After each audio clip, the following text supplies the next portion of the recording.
Hello everyone, welcome back to Lucky15, and I'll be giving you my Lucky15 predictions for tomorrow's horse racing action as usual here on the channel. Before we get stuck into that, just want to reflect on how today's selections ran. A bit frustrating to kick us off with Alfred and Nobel. Came in on running in the end at Catterick. Slightly frustrating there, fancy that one to go well today for Mickey Hammond.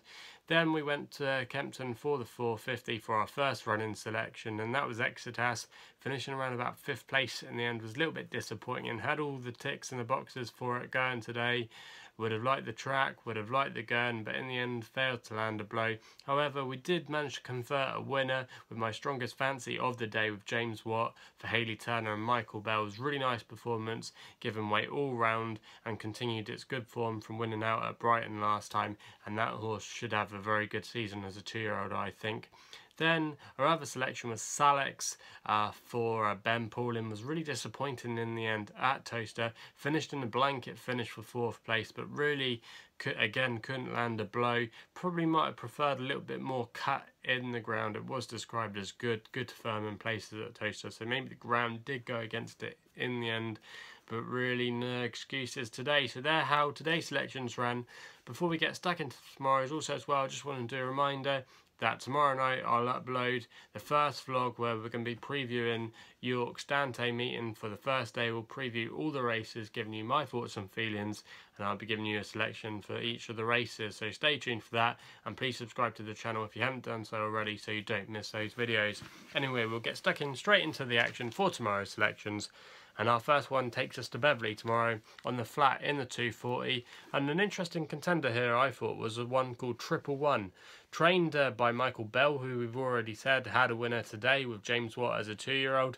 Daniel Tudhope booked for the ride. Around about 7-2 with bookmakers at the moment. Got a very good stool draw tomorrow from stool 1, so that's a massive positive there. Also as well, the jockey booking of Daniel Tudhope is a very good jockey booking. He really wants to put in a good challenge to become champion jockey this year, and he could do that. He's been riding pretty well of late, 16 wins in the last fortnight, operating at around about a 25% strike rate.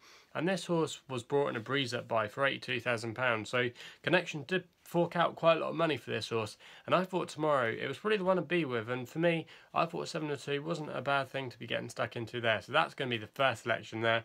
Our next selection then sees us go to Sedgefield in the 3 o'clock, and I'm going with a horse here called Duc Kanto, or Duc Kanto I should say. It's around about 7-1 bookmakers at the moment, trained by Colin Tizardwood, who wouldn't have too many runners at Sedgefield, and Paddy Brennan's booked for the ride. He's been riding pretty well of late. This horse, in the name suggests, is closely related to the multiple Cheltenham Gold Cup winning horse Corto Star, and really if you look at its pedigree, it's got a lovely pedigree related to a lot of good horses, and this horse is really going to appreciate the good ground. Hasn't really had a chance to get going in its career under all so far. Was going okay last time at Ludlow when it fell, which was just over a week ago, so they still think it's got a run in it, so they're keeping it going because that was only just over a week ago, so they're giving it a chance tomorrow by taking it up to Sedgefield. Also as well, I thought it was quite a weak race tomorrow, and I thought maybe this could be the horse to go with, in the colours as well of Alan and Anne Potts, who are very good horse racing owners to follow.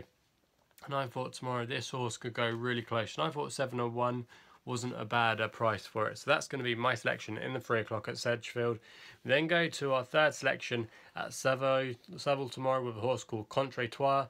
This one is trained by Brian Ellison, and Henry Brook is booked for the ride. And this horse used to be with Paul Nicholls last season, but switched hands over to Brian Ellison, and it did win at Southwell over a novice hurdle earlier this year. And also as well, it had some good form in the book for chase fences. It normally goes pretty well and has been quite a consistent horse on good ground. And I thought tomorrow, with the return to good ground, I thought he could be a major player in this race. He's been running in some classier races as well. You can probably forgive his run at Air last time. That was definitely too hot for that horse. But I thought this was a more winnable opportunity tomorrow. He's round about 9-1 with bookmakers at the moment. We know he at least won at the course before, so that's a tick in the box. I think a lot of horses always run well at Southwell, and for me, I thought this horse could go really close, and I was quite liking the price at 9-1. Our last selection then sees us go to Chepstow for the 750, and really interesting horse that I followed quite a few times last year and did me a few favours was a horse called Miss Inga Sock, trained by Eve Johnson Horton, who's a trainer I really like, tipped up a couple of winners of hers already this season. Georgia Cox booked for the ride, taking a good £3 off. Now, like we said, this horse had 4 wins last season, ranging on all sorts of ground, including good ground, and also as well, it likes to go fresh. It won fresh last year off a similar layoff when it won at Brighton in May of last year, and it's had a little bit of a break, and I thought really this horse could go really well tomorrow. I thought it was massively overpriced at 15-2. Yes, I know you might have concerns about the layoff, but we do know that it does go well fresh, and I thought tomorrow it was a massive player in that race at Chepstow, and for me, I thought it was a good thing there. So they're the selections for tomorrow's horse race, and take of them what you like. If you just want to take 1, 2 or 3 or the whole lot and stick them in the Lucky 15, it's entirely up to you, but they're the selections for tomorrow's horse race, and let us know what you'll be back in the comments box below tomorrow. Also as well, please subscribe to the YouTube channel if you haven't done so already. You can also follow me on Twitter as well, where I'll be doing another Load Look question. Today's selection, or question on the Load Look I should say, was is Saxon Warrior a good start for the Derby? We'll let you know on the results of that question in the morning, so follow me on Twitter if you don't do so already at Lucky15 to see what the result is. That's all I got to say. Please gamble responsibly, and we'll be seeing you soon.